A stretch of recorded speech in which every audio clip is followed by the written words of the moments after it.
how to create Crunchyroll account. Hello guys, welcome back to this quick tutorial video.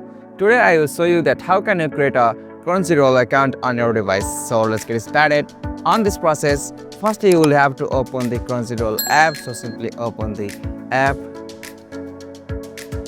And now from here you will have to click on that create account option. So simply tap on the create account.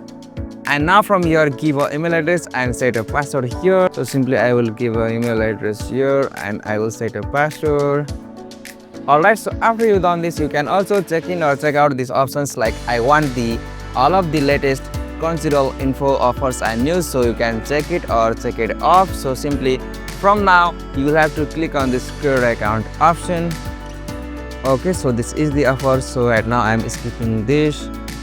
Okay, so from here I can choose the profile, so I will choose this one. And that's it. This is the easiest and simplest method to create a Crunchyroll account on your device. So hope this video was helpful to you, and please don't forget to subscribe our YouTube channel for more quick and short tutorial like this. Thank you for watching this video. Have a nice day.